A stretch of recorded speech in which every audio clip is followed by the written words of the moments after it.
Que signifie-t-elle donc cette promesse? C'est l'Esprit qui me glorifiera. Qu'est-elle donc cette gloire de Christ que doit nous révéler l'Esprit? Et comment nous la révèle-t-il? Par les Écritures, nous savons ce qu'est la gloire de Christ. Nous y lisons ceci. Tu l'as couronné de gloire et d'honneur. Tu as mis toutes choses sous ses pieds. Nous ne voyons pas encore maintenant que toutes choses lui soient assujetties. Hébreux 2, 7, 8. Toutes choses lui ont été soumises. Notre Seigneur voit donc sa gloire dans le fait que toutes choses lui ont été données. C'est lui qui me glorifiera parce qu'il prendra de ce qui est à moi. Tout ce que mon Père a est à moi. C'est pourquoi je vous ai dit qu'il prendra de ce qui est à moi et qu'il vous l'annoncera. Jean 16, 15. Tout ce qui est à moi est à toi. Je suis glorifié en eux.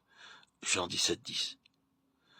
En élevant Christ au-dessus de toute domination, de toute autorité, de toute puissance, de toute dignité, le Père a mis toutes choses sous ses pieds. Il lui a donné le nom qui est au-dessus de tout nom, afin qu'au nom de Jésus tout genou fléchisse. Philippiens 2, 9. Le règne, la puissance et la gloire se réunissent en lui. À celui qui est assis sur le trône et à l'agneau soit la louange, l'honneur, la gloire et la force au siècle des siècles. Apocalypse 5, 13. Voilà donc comment Jésus est glorifié au ciel. C'est en siégeant sur le trône de la gloire de Dieu, ayant toutes choses sous ses pieds. Éphésiens 1, 20, 23.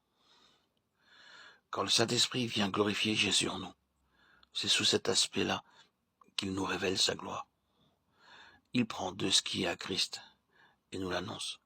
Ceci ne veut pas dire qu'il nous donne un aperçu, une idée, une vision de la gloire de Christ telle qu'elle est dans les cieux, mais il vient nous l'assimiler par une expérience personnelle, nous en rendre participants dans notre vie intérieure. Il vient nous faire voir Christ en nous, car c'est par l'Esprit de Dieu que nous recevons toute notion vivante, toute connaissance véritable de Christ. Quand Christ entre en nous comme un faible nouveau-né, quand il se développe et grandit, et qu'il est formé en nous, Galates 4, 19. Quand nous apprenons à nous confier en lui, à lui obéir et à le servir, tout cela est déjà l'œuvre du Saint-Esprit. Et pourtant, même alors, il peut encore rester en nous, comme chez les disciples, beaucoup d'obscurité et de nombreuses lacunes. Mais quand ensuite le Saint-Esprit complète son œuvre, venant nous révéler le Seigneur, glorifier, le trône de sa gloire s'établit dans notre cœur et il domine tout ennemi. Toute force propre doit faire sa reddition. Toute pensée devenir captive.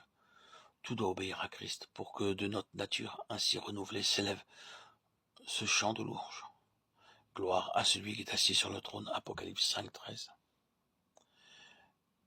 Quoique nous devions dire jusqu'à la fin, le bien n'habite point en moi, c'est-à-dire en ma chair. Romains 7, 18.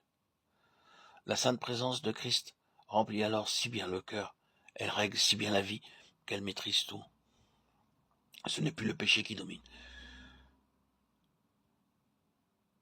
car la loi de l'esprit de vie en Jésus-Christ nous a affranchis de la loi du péché et de la mort. Romains 8, 2.